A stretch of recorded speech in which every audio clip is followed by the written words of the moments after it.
want out is what we want out of it is that animals thrive well over the winter months. If it's your dairy cow, that's for dairy farmers, they're on there, that lactating cow will milk well. Whatever grass silage meal she's consuming, she'll convert that into milk. If it's in the case of a weanling man that's maybe bought in some weanlings, that those weanlings will thrive well and put on weight over the winter months and be good quality stores to sell out.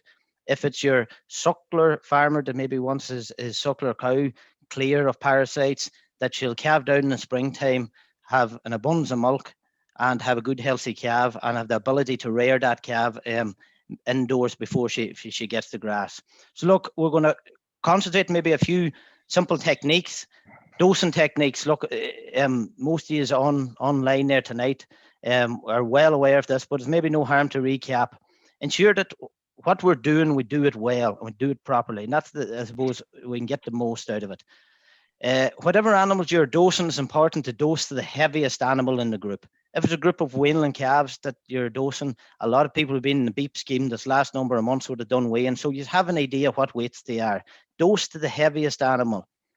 By not doing that, and if you're underdosing, you'll lead to resistance to the antiemetics we're using. So that's important. Ensure the dosing gun is well calibrated. That is given, if you're wanting to be giving animals 100 ml, that it is dispensing 100 ml each time it's being used. The dose is properly stored, that is out of sunlight or has been out of sunlight. If that's in the store that you purchased from, it should have been. If you took it home, that is not sitting in the front dash of the Jeep or the car this last number of weeks. I know we hadn't a lot of sunshine, but with enough sunshine maybe to harm products. And finally, that is shaken well, that is well mixed up, that the proper dose, the proper level of dosing is given to each animal that you're dosing. So look, that's, I suppose, the dosing techniques to kick off. So it's the same for all doses, but what do we want to get to control in our animals? Again, as I mentioned before, if it's the suckler cow, if it's the weanling, if it's the milkman that has his maiden heifers or in-calf heifers, or his heifer calves coming in for the first winter, what do we want to control? Number one is lungworms, followed quickly by stomach worms. I'll go through those later on in my presentation and hopefully give you a good insight to it. The external parasites, the lice and the mange that are there, different types of lice there in the mange that we'll probably not see in our animals later on in the spring. But maybe this year we'll try to do it better. We'll try to treat those external parasites earlier in the year and not to have animals with lice and mange later on in the year. And as Cian said, my colleague Gary Fisher will cover liver fluke and give you a rundown of liver fluke in the next 15 to 20 minutes after my presentation. So look, we'll go straight into it. And I suppose lungworm, this is something I suppose a lot of farmers would know, commonly known. If you ask farmers, what are you dosing for? I'm dosing for hoos and cattle. Lungworm, I suppose, is the right term for it, more commonly known as hoos. What is it, or how would you recognize it in cattle? And I suppose it's a deep husk type cough when cattle are moving or running. In the last number of weeks, if you had cattle coming to the trough in the field, if you're feeding them about a meal before they were housed there, especially in younger cattle, you would hear that deep husky type cough. That's more than likely lungworm. It's something that has to be treated. If it's left untreated, it causes damage to the lung. And what you see very often is cattle that are have a heavy burden of lungworm, and if go untreated, very often it leads on to further problems and complications, pneumonia, stuff that's associated with lungworm. So and it will attack the lungs. That's what we want to, I suppose, get around. We don't want to get to that situation. Yes, as I said before, it's usually a problem in young cattle in the first grazing season, and particularly in the back end of the year, lungworm becomes a problem. Is it a problem in older animals? Usually not in older animals, because they build a level of immunity. If they are given, I suppose, a chance to build up a certain level of immunity in their first year of life. And that's why you want to give them a certain amount of lungworm, treat them, without having too much damage to the lungs there, and let them have healthy lungs coming into the winter. Cows usually do not need treatment of lungworm, and I suppose that's something we want to get across tonight, that cows do not need, in most circumstances, treated for lungworm. The only exception to the rule there would be younger cows, maybe cows that are calved down at 2-year-old, cows that are maybe a little bit thin or under a little bit of pressure, a little bit of stress, and you may hear some of those cows coughing and caught up with a bit of lungworm. And yes, it is okay to go in and dose those in the younger cattle. And that's, I suppose, important. And why you would see that is especially cows that maybe weren't challenged enough in their first year with lungworm and haven't built up enough immunity. But certainly after the second grazing season, mature adult animals, if it's your dairy cow, your stock bull, your suckler cow, your suckler stock bull, should not need a dose for lungworm as a rule of thumb going forward. So that's lungworm.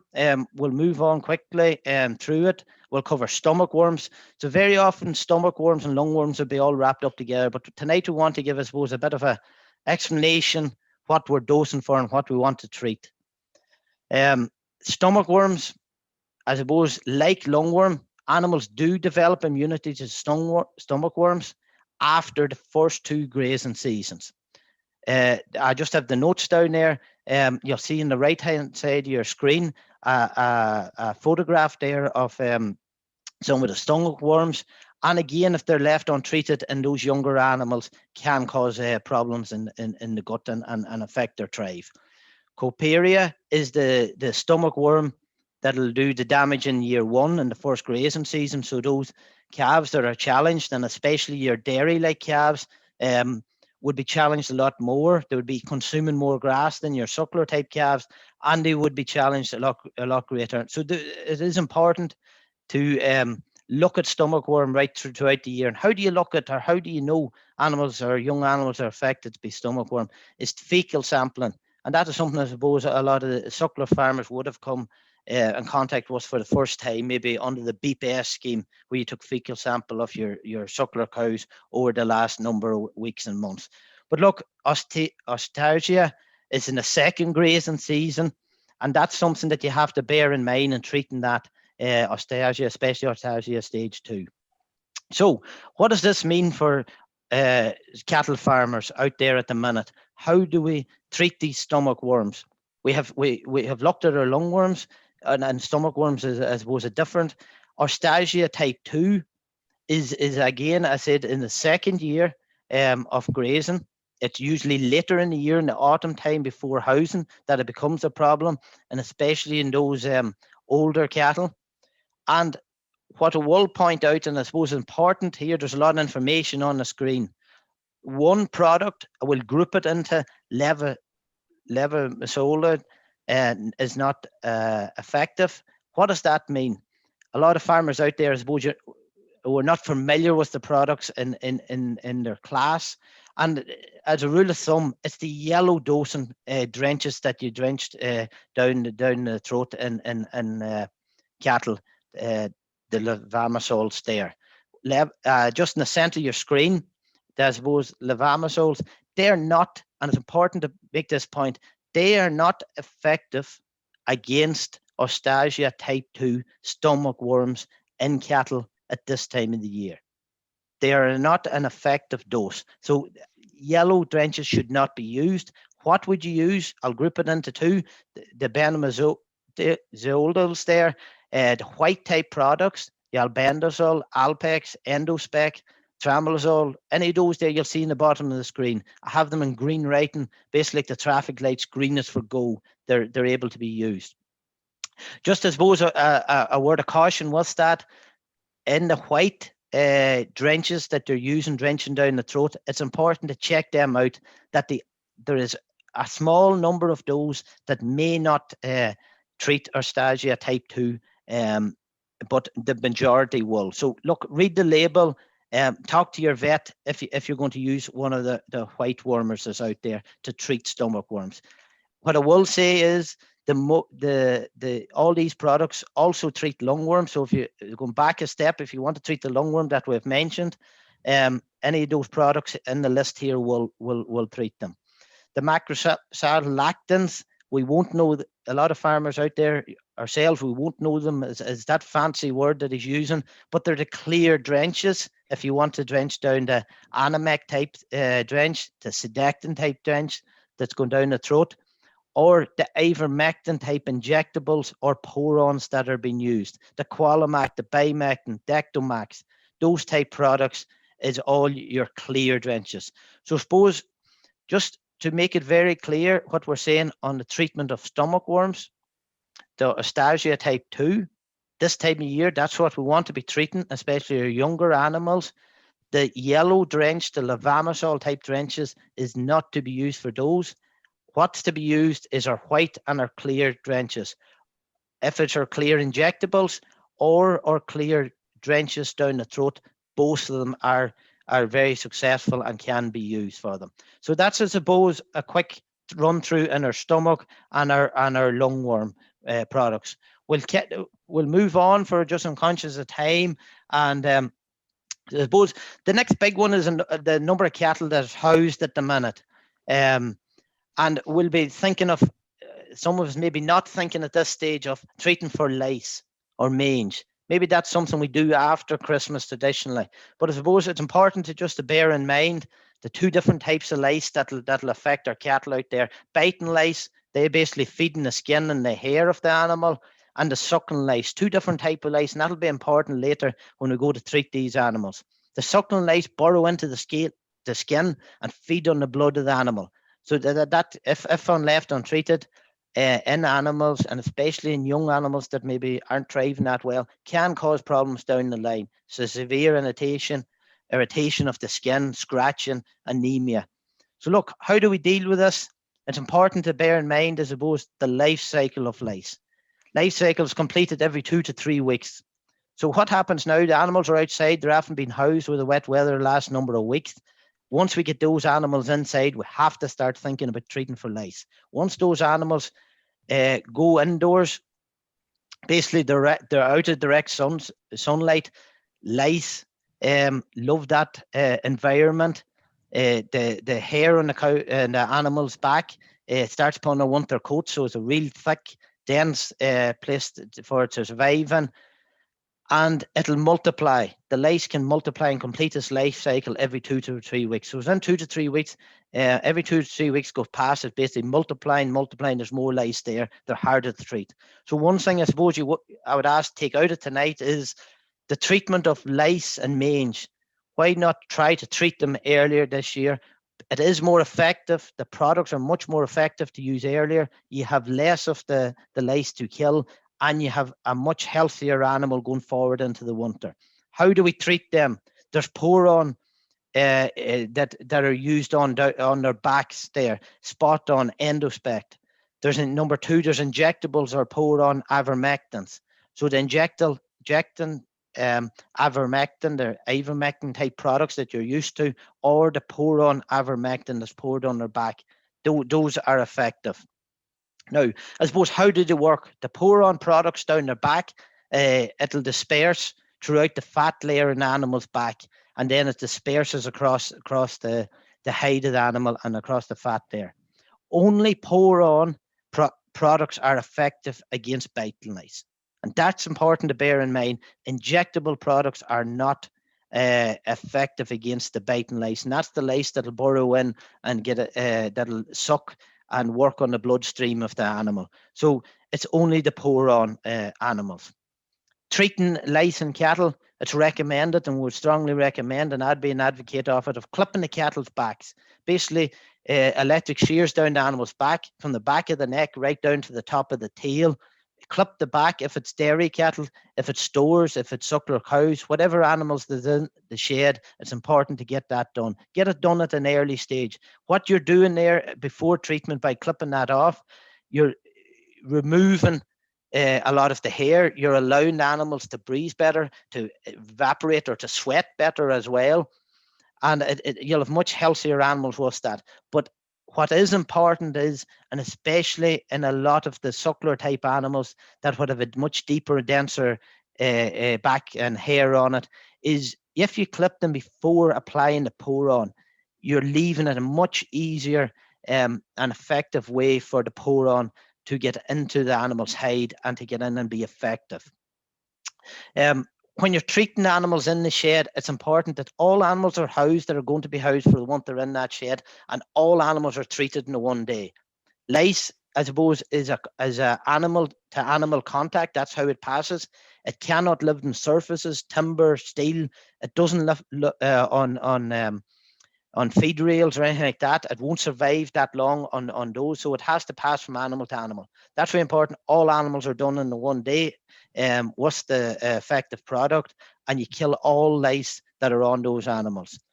The next point there, I suppose, introducing untreated animals. What you're basically doing is reinfecting all the animals that you have treated in the shed, and you have to start from word go again. So any animals are going to be introduced into the shed. It's important that they are treated and they're clear of lice and mange before they come into the shed of clean cattle if you have the rest. Important point there, I suppose, spot-on type products versus pour-on type products. There are two different types of products. Most people would be familiar, especially in parts of Donegal, would use spot-on for in the fly season or in the tick season. When they be grazing poor land, it's spot on. It's I suppose by the name it's given. It's applied in one spot between the shoulder blades and the animal. It's all applied there. If it's 10 mil that's recommended for the animal or the weight of the animal, that's all applied in one spot. That's where it works better and it's most effective. Whereas some of the pour-on products that I mentioned earlier, they are administered from the tail head right up to the front shoulder or the neck of the animal there. So it's right along the backbone of the animal from the top of the tail head the whole way to the neck. And that gives better cover. That's the way it's supposed to be administered. So it's important to point out there just there are two different products, and that's the way they should be administered. The basically spot on is in one area, and the pour on products is along the back of the animal. So that's, I suppose, important to establish that whatever product you're using, to see that they're administered correctly and they'll have the proper result. Moving on now, I suppose, the treatment of lice and mange. As I mentioned before, there's two different types of lice, the biting lice and suckling lice. What animals do they affect? You'll see there in the top line, the type of animal, the age of animal. Biting lice basically affects all ages, from young calves right up. And it's important to bear in mind, if you have cows calving in the autumn and calves are coming along into the shed, those animals need to be treated as well, those young calves. What do you treat biting lice with? Macrocyllic lactans pour-ons, and or the other one is your spot-on or your endospec type product. So look, it's important to bear in mind that's the product that we're prescribing, and they are quite effective there. They're pour-on type products. And the biting lice, as I said before, treating with pour-on product is quite good. The suckling lice, the feeding animal blood, they're mainly young cattle in the first grazing season to have be housed, and again, treated with pour-on products. Lactans and your spot-on endospec type product. We'll go down to the mange, and sometimes maybe mange mites are forgotten. It's thought of that these cattle are scratching. They're scratching against the feed barrier. They're scratching against maybe a brush or a wall if that's in the shed. If it's cubicles in a dairy cow or a system that they're scratching on that, maybe it's mange and mites that's actually affecting the animal, not lice. But the good message, I suppose, from this is if you treat lice correctly, what's the products that I've mentioned, the pour-on type or the injectable type lactans, they are very effective against mange and mites. So mange mites, suckling lice, biting lice can be all treated quite effective with one application of pour-on, and that's what we'd be recommending. They're treated early in the year before the lice has a chance to multiply and becomes a major problem. Okay, just as I suppose, Cian, I'll be wrapping up in the next few moments. And what I want to do is give a few examples, because I'm just looking at the screen and we're seeing the number of people here on, and some of the names I'm familiar with, and I suppose we're coming. A lot of I know if you are coming from different backgrounds. If you're coming from a suckler herd, a beef herd, a finishing enterprise, a weanling enterprise, or your dairy herd, it's all the same. We need to treat these animals accordingly. What are we treating for? And that's, I suppose, yourselves as farmers need to take out of this presentation. If you're a suckler herd and you have suckler cows, I've down the left-hand side there, you have weanlings and you have possibly in-calf heifers in the herd, and they're all housed. We have to treat them differently and ask ourselves, what do I need to treat my suckler cows with? Well, Gary will come, my colleague Gary will come and talk about liver fluke. But in most parts of Donegal, all suckler cows will need treated for liver fluke this winter or in the weeks ahead. They will also need treated for lice and mange. The one thing I mentioned earlier, suckler cows will not need treated in most circumstances for worms. We will not have to be dosing cows for worms, and that's an important decision you'll have to make when you're deciding what product. So when you're looking for a liver fluke product, you select a product to deal with liver fluke. Lice or mange, there's products, as I mentioned, the pour-on type products there that will treat lice, suckling, biting lice, and mange. What I am saying there is we're not going down with an injectable type product that will treat those cows for worms as well, because we're saving that product. We recognize there's huge problems there with resistance to these anthelmintics down the line. It is here already in cattle farms. We want to protect those products and use them sparingly. But what we want to do, I suppose, is take it our weanlings and our in-calf heifers can be grouped together. We need to treat those for liver fluke and both those animals. Also, we need to treat those for worms, both lungworm and stomach worm. And just, I suppose, I'll recap on it, is the appropriate dose needs to be used for those, especially later on this time of year, to treat them with a white or a clear dose in those weanlings and in-calf heifer for worms to treat or stage at stage 2.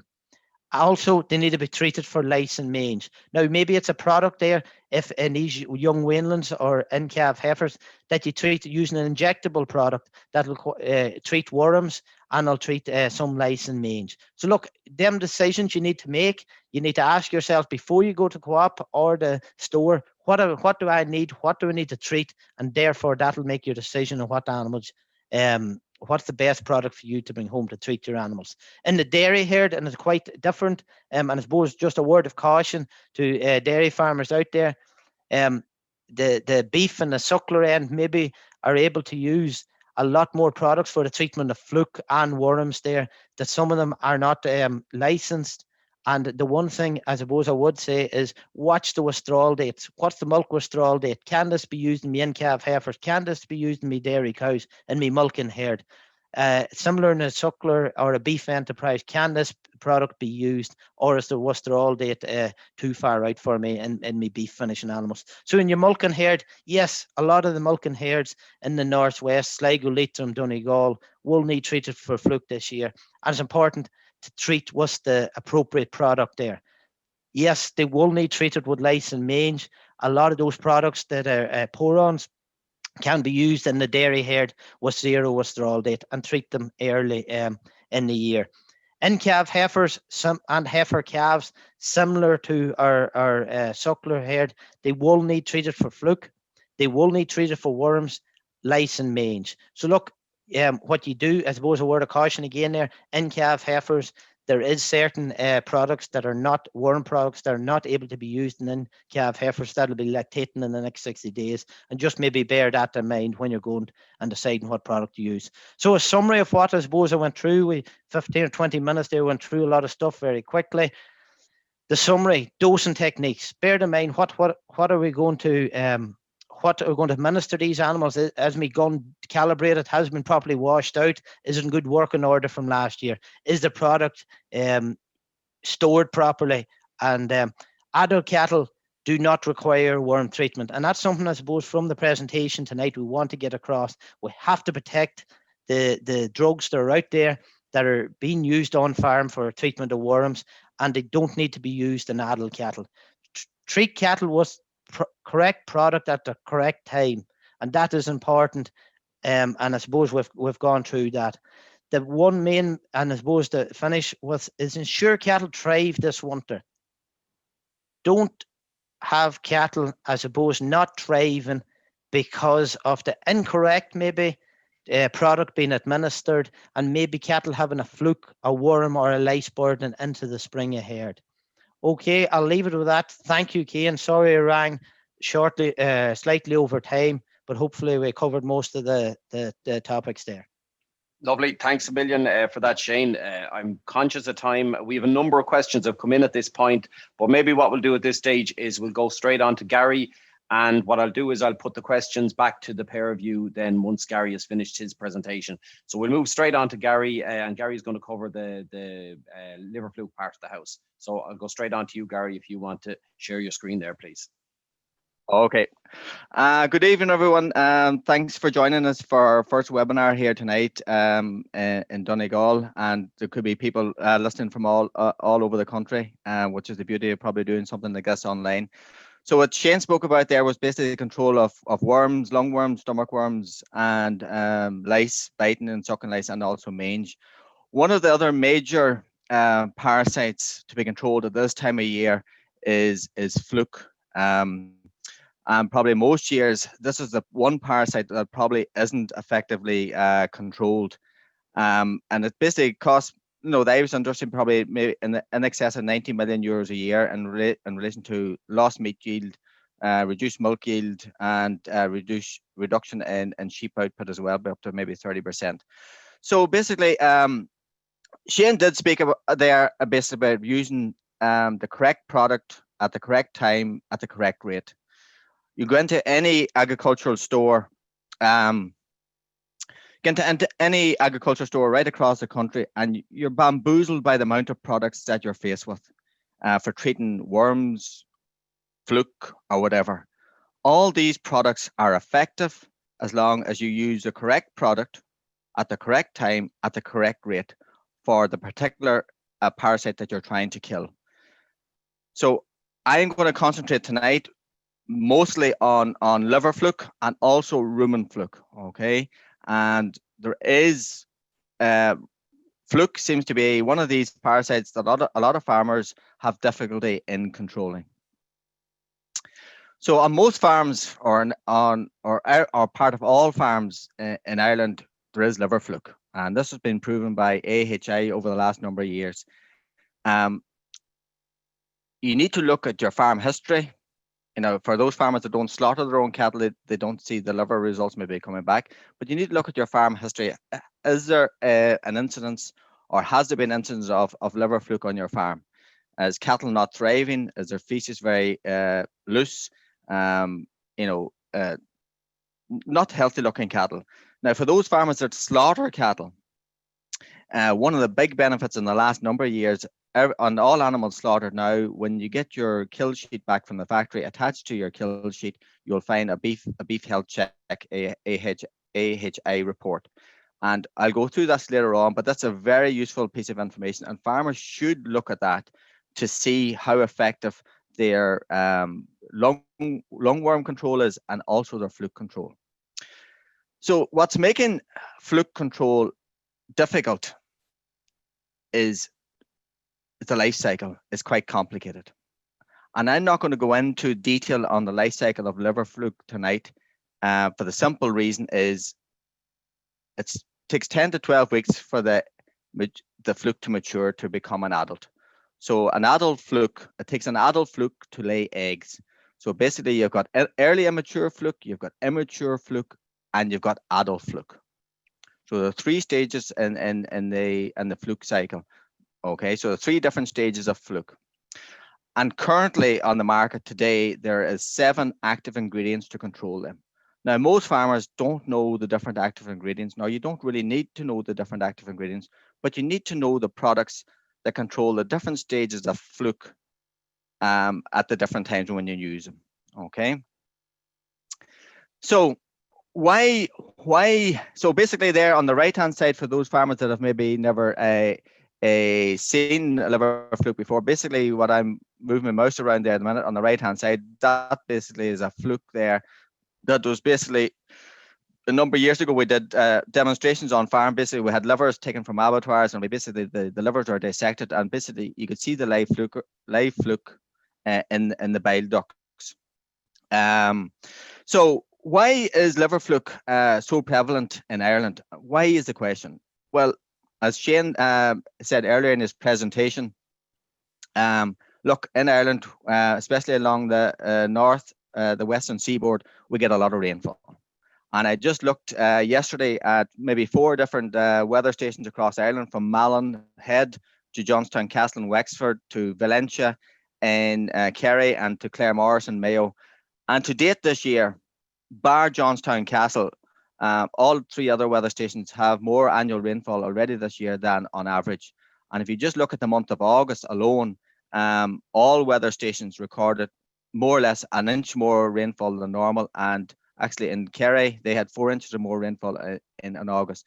And August is the time of the year where basically the larvae basically move out onto the grass, and basically this is when the animals ingest the larvae, and the larvae then basically move into the animal and eventually develop into what's known as adult fluke. Suppose one of the big things this year that's happened across a lot of suckler farms, there's over 20,000 suckler herds in the country this year participated in the BEEP S scheme, okay? And basically one of the options on that was basically to send away fecal results. And in the last number of weeks, thousands of samples have been submitted to the laboratories right across the country. And suppose now farmers are starting to get results back about these pool samples. So for those people that are not familiar with what was being done here, basically the farmers were asked to basically send away 10 dung samples from 10 suckler cows, and these fecal samples then were pooled together once they went to the laboratory. So the 10 samples were basically pooled together, and then basically the fecal samples were examined for basically rumen fluke and liver fluke. And I seen a question earlier on in relation to rumen fluke. So these are the sort of results coming back, and I'd like to thank James Strain from Inishowen Co-op for sending these on to me. These are 2 sample results here on screen now that farmers have received in the last maybe fortnight. So you can see the first one up top here. The farmer's got basically rumen fluke negative, liver fluke negative. So that farmer will be thinking, now I have no problem with either parasite here, and I don't have to do anything with it. I'm not sure what happened on my screen there. Anyway, the one below then is basically is rumen fluke, or rumen fluke positive and liver fluke negative. So farmer looking at this would think now he has a problem with rumen fluke and he hasn't a problem with liver fluke, and it's because it's negative. And speaking to the Inishowen Co-op today, James Strain, there's over 200 farmers that have got results in the last 14 days, and 90% of the farmers that got the results got basically this bottom result. So it was positive for rumen fluke and negative for liver fluke. So what does that actually mean? Okay, now I'm going to play a short video. I'm going to play a short video here now by Dr. Orla Keane. It lasts about 3 minutes. And basically, Orla goes through in detail the relation about these results. And it's imperative that farmers actually understand these reports when you get them back, because these reports could send you in the wrong direction if they're interpreted wrongly. Okay.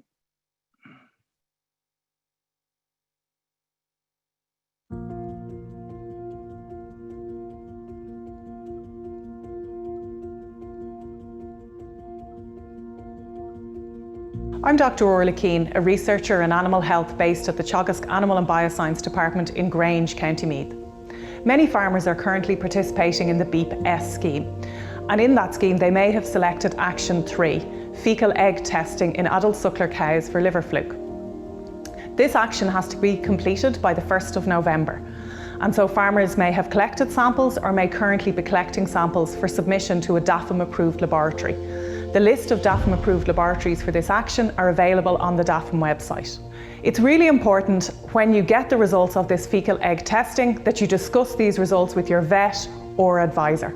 So one of the most important things to bear in mind is that the fecal egg test is a snapshot at a particular point in time, and the results should be interpreted in conjunction with other information available from the farm. Liver fluke has a well-described life cycle with an intermediate host, the mud snail.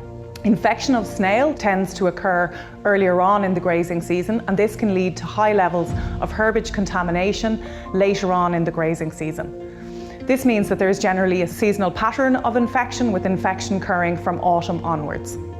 It is important to note that it takes 10 to 12 weeks for the liver fluke to mature and to start laying eggs, which can be detected in the dung. Therefore, a negative fluke fecal egg test may not indicate that the animals are not infected. Rather, they may be infected with immature fluke, which have not yet started to lay eggs and so are not being detected. The fluke can also shed eggs intermittently, and so you can also have a negative fluke test due to intermittent shedding of the eggs. Therefore, when interpreting the results of the fecal egg test, it's important that other factors such as the animal performance and the history of fluke on the farm are taken into account. Hello. Another valuable source of information is liver reports from the abattoir. And these liver reports are also available through the AHI Beef Health Check programme. Rainfall has also been above average this summer, and therefore there may be an increased risk of fluke this autumn and winter. Therefore, it's important that these fecal egg tests are used as a piece of the puzzle, particularly if you're farming in a wet area or in the west of Ireland where there is a known risk of fluke. If results for rumen fluke are also reported with the liver fluke results, it's important to note that rumen fluke is a common parasite in Ireland, and it seems to have increased in prevalence over recent years. It is the adult rumen fluke that lay eggs that will be detected in the dung, and in general these adult rumen fluke are very well tolerated and they're not a significant cause of disease. When disease associated with rumen fluke has been detected, it has generally been associated with immature fluke in the intestine, which do not shed eggs and will not be detected in the dung. Therefore, a positive rumen fluke test does not necessarily indicate the need to treat for rumen fluke. There is currently only one product reported to have efficacy against rumen fluke, and this product needs to be preserved to prevent the development of anthelminthic resistance. If you are concerned about rumen fluke in your herd, please consult your vet. Fecal egg counts are an important management tool, but they need to be interpreted in conjunction with other available information. Please speak to your vet or advisor about this action.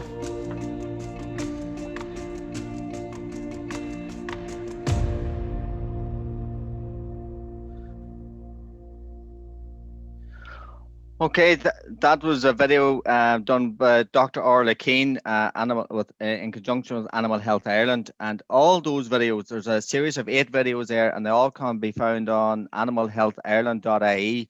And basically all these videos are farmer friendly to basically make you understand and interpret the sort of results that you're getting back.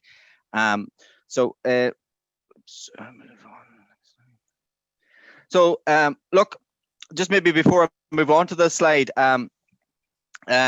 Orla did mention there, look, the results that you've received in the post in the last number of days or by email in relation to rumen fluke and normal fluke is that a lot of the fecal samples that would have been received, unfortunately, the fluke wouldn't be at a stage to lay eggs. So basically the fluke is not old enough. So it takes an adult fluke to lay eggs, and it's basically the eggs that they're detecting in the dung that you're sending into the laboratories across the country. So in essence, even though you're getting a result back for negative for rumen or for normal liver fluke, I would be advising all farmers, especially in the northwest, with the amount of rainfall we have had, that you will have to dose your animals for liver fluke.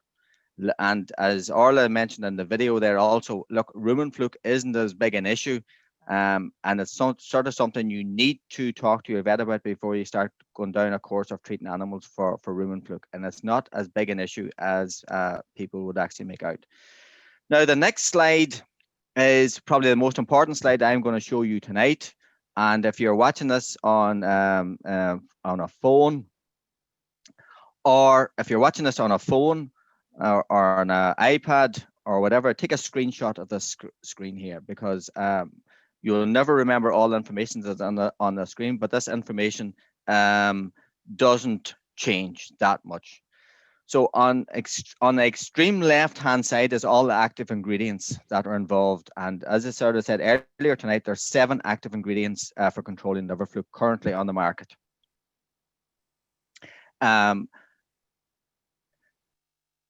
So there's 7 active ingredients. So what I've done here, I've sort of put the colors here in a traffic light system. So we've got green, we've got amber, and we've got red. Okay. So basically the greens are basically products that take out the 3 stages of fluke: the early immature, the immature, and the adult fluke. Okay, so the products here in the green are basically products that you can go with first, basically when the cattle are housed ideally after 2 weeks plus. So they take out all stages of fluke: early immature, immature, and adult fluke. Okay. The next product then is basically when you're sitting at a set of traffic lights, you get the amber products. So these are products you have to wait a little longer for your cattle to be housed. So cattle have to be indoors for a minimum of 7 to 8 weeks. So basically these products do not kill early immature fluke. So if you go in too early with these products, even though you use it, you will not take out all stages of fluke, and basically early immature fluke will eventually mature into immature and then adult fluke, and you will have live fluke later on in the year in the winter. So basically these products should only be used 7 to 8 weeks after housing, and these basically take out 2 stages of fluke. And the last category then is the product. I'm not sure what happened to the screen here. Is basically the red column here, and basically these this is the products that take out adult fluke only, and the cattle have to be indoors for 10 to 12 weeks before these products actually work, and these products only take out adult fluke only. Okay, so there's 3 stages. There's early immature fluke, immature, and mature fluke, and the green, the yellows, and the reds there take out fluke at different stages in the life cycle of the fluke. If you want to take out fluke early, if you're a farm that has heavy infestations of fluke, you might like to take out the fluke basically 2 weeks after housing. So that's a very important screen there with all the. It hasn't probably all the products that are on the market, and probably sort of something you need to realize as well in relation to this. This particular slide as well is the withdrawal dates. And if there's dairy farmers watching tonight, ensure the fluticide is licensed to use in lactating animals supplying milk and in-calf heifers. Okay, so you have to ensure that the product you're using is licensed for lactating animals. Read the label and watch withdrawal dates. Okay, and especially for farmers taking cattle through to slaughter, coming close to kill times, you need to be very careful of the product you use in relation to the withdrawal dates. As you can see there, there's quite a range there from 13 days up to 143 days in terms of withdrawal. So there's a vast range. So it's up to every farmer when you're buying these products, either consult with your veterinary practitioner or your local co-op, wherever you're buying your product from. So sorry, Gary, just there, maybe the point of the Levfast Diamond and Zanul is a product that we're seeing being used maybe there at times. Have you any comment on it? Yes. It's in the very bottom of the screen. Yeah, the very bottom of the screen, oxychlorosinide. Basically, Levfast Diamond and Zanul are 2 products there that kill adult fluke, but they're also effective against rumen fluke. Okay, and these are 2 products that a number of years ago, like I'm an agriculture advisor for nearly 25 years now, and up until 4 or 5 years ago, I would have never heard farmers talking about or asking about rumen fluke. And then all of a sudden, there was an explosion of farmers looking to control rumen fluke. And the only 2 products there that are on the market to control it are Levfast Diamond and Zanul. Now, I would say a big word of caution here before you start using these products, in that, first of all, you know, most farmers are going to get results back now that positive for rumen fluke. But unless you have a very, very heavy infestation, animals are not thriving. It's, you'd have to question whether you need to be going in with these type of products for rumen fluke. Levofast Diamond, if you are going to treat for rumen fluke, consult your vet, and you need to be very accurate with the calibration and the amount of product that you deliver to the animal, because Levofast Diamond is can be quite severe on animals if overdosed. And both those products, before you start using them, a word of caution, it's in my own experience, a lot of farmers are using those products for treating maybe rumen fluke, and it's maybe you should be looking at trying to control liver fluke, and a lot of farms will be a bigger problem than rumen fluke. Okay, just to mention here, basically the picture here, not sure why this screen's going all funny there, but basically the picture there on the right hand side is basically showing the rumen fluke inside the stomach of an animal. So it's present on most farms. Like every farm in Ireland is more or less will have rumen fluke. For most, it's not affecting performance. And look, you can either control with either of these two products, Xanol or Levofast Diamond, but should only treat if all other avenues are exhausted. So I would start saying, before you start controlling rumen fluke, have a consultation with your vet to see actually have you an issue. And okay. So this is a beef health check report that farmers now that slaughter cattle would get back. And look, this particular report came back to a large winter finisher. He was using a very good product that he thought was going to control liver fluke. But you can see here on the 5th column across, liver scores. So you can see the lung scores are basically all ones, and I'll explain that in a minute. And basically then you've got ones, you've got twos, and you've got threes. So basically what these scores actually mean for a farmer is basically a 1 is basically no damage whatsoever to the liver and no damage to the lungs. Okay. A score of 2, so you can see the amber again, the score of 2 is basically there has been damage done to the liver, but the liver fluke are now dead. So the liver is slightly damaged, but the liver fluke are actually dead. But a score of 3 basically means when that animal was slaughtered and when the liver was dissected, they found live fluke in the animal at slaughter. So basically, here's a farmer that used a particular product, and I know the product that he actually used was quite expensive, but you can see here in this case the product was used at the wrong time because it didn't take out all stages of fluke. So certain fluke there developed and eventually turned into adult fluke, and that's why those adult fluke were there and alive at slaughter. And like that was a person finishing cattle, and it was an added expense here because liver is one of the primary organs in the body for animal function. So look at these reports when you get them back. Basically the next screenshot here is basically what the scores mean: 1, 2, 3, 4, and 5. So basically 1 there is a normal liver, number 2 is liver damaged by fluke but no live fluke, and you will probably find that in a lot of cases.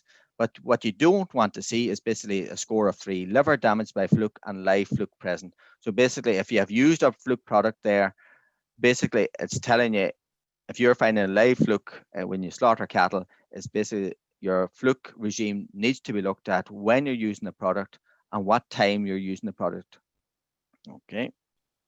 Okay, so this particular slide here is basically, it's www.animalhealthireland.ie, and you can see here there's different brochures here. If you log into this website, this is also the website where those videos I was telling you about, those 8 different videos are stored. So if you get into there and look under beef health check, and there's also very comprehensive guides here also. You can see our guide to parasite control at housing, basically what Shane covered, basically liver fluke, the facts, we are coming under increasing pressure in terms of resistance in different products. So basically farmers, we're all trying to provide good, healthy food, but basically it's also responsible on us that we use products at the correct time, at the correct rate to have effective control in relation to parasites. ladies and gentlemen, look, I'd like to emphasize, look, I started out with the very first slide of using the correct product at the correct time at the correct rate. And look, this goes right across the board to all products in relation to treating animals, whether it's for lungworm, stomach worm, mange and lice, biting and sucking lice, and also for liver fluke and the different stages of liver fluke. So all these products work. It's when products are not used correctly, then correct at the incorrect time or the incorrect rate, you're finding then that you're not getting complete control. And as Shane said there at the outset, look, coming into the winter now, we're feeding silage, we're feeding concentrate. These are expensive feeds. So basically, you don't want to be feeding the parasites as well. And effective control now is easily done by using the correct product at the correct time at the correct rate. Thank you very much. Thanks very much, Gary. We had a good few questions over the course of the evening, but I'll just fire a couple there because I'm conscious we're gone to the full hour at this point, so we're running a little bit behind. Just have either of you a comment to make? It come in something there about potentially or the routine treatment of cattle for worms as opposed to a more targeted approach. Have you any comment to make on that? Well, so I'll take that, Cian. Yeah. The routine versus, I think we have to look at it. Routine treatment is something that we have to move away from. We've heard in both the presentations that the drugs or the antibiotics that we're using, we're coming under sustained pressure to use less, to use them more effective. So we have to use them at critical times. We have to use more of, I suppose, technology out there. We have resources as regards fecal sampling that is available, and in large, a lot of cattle, both cattle and dairy farmers have taken up the option of fecal sampling and would be dosing accordingly.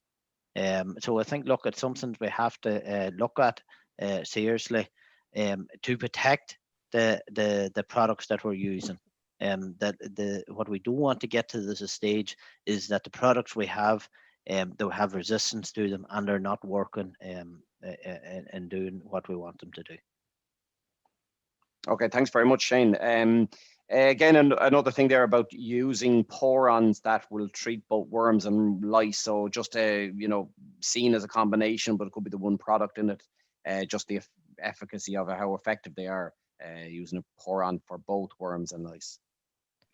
Yes, I mentioned that earlier, and I suppose in the presentation is there's some of the porons that will treat worms along with lice. That's something I suppose we wouldn't be advocating using in suckler cows in particular, because in those adult cows that I mentioned that don't need treated for worms, it is something that we wouldn't like to see being used, because you are using a product there that's not needed. They don't need treated. And what we're doing, I suppose, is building up resistance to that product by overuse. What you would want to see there used, if you're treating for lice, is use a poron product that treats for lice and mange only. Okay, so a question that came in during your presentation, Shane, but it certainly would apply to both, is how long should animals be in a shed before treatment? The question was for worms specifically, but obviously it would be very relevant when it comes to fluke as well. I suppose in the case of worms, Cian, there, and to the farmer that asked it, you'd be looking at a minimum of 10 to 12 days there to allow the animals to get settled in. And something I suppose that maybe I didn't allude to in the presentation was, and I think it's important, that it's a very stressful time for animals housing, change from a grass-based diet to maybe a grass silage or grass silage and meal diet.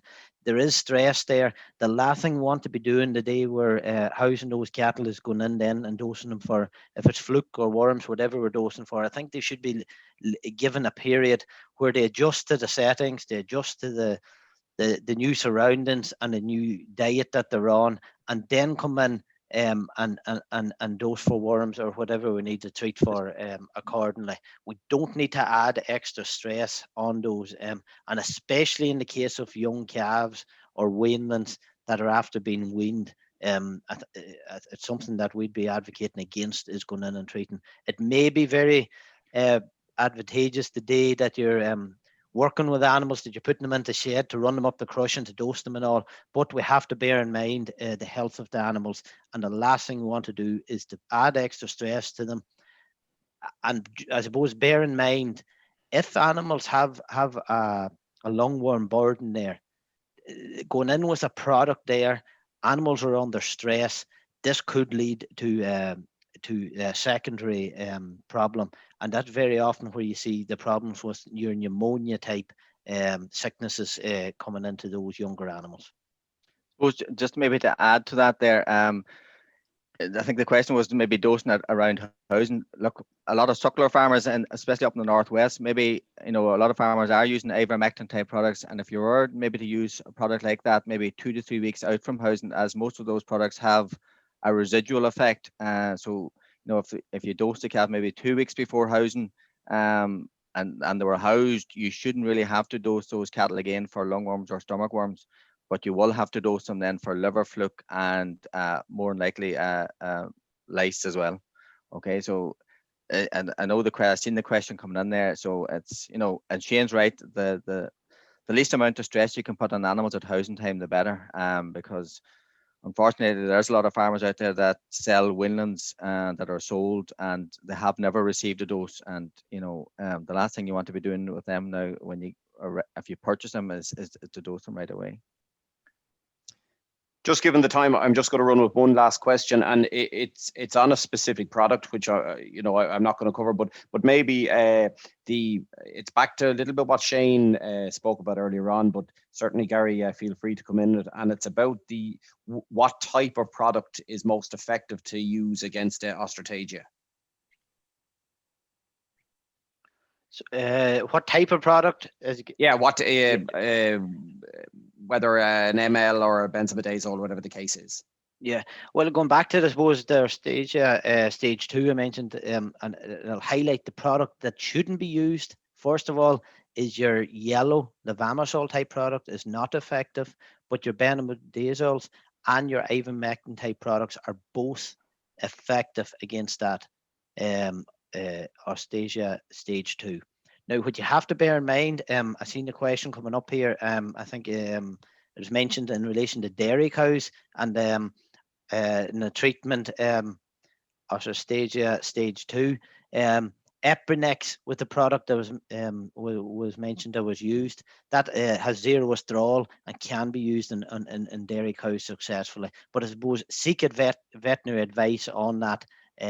But when I come back to the question, I suppose the broader picture is your white drenches down the throat or your clear lactin type product are both effective against Ostratagia.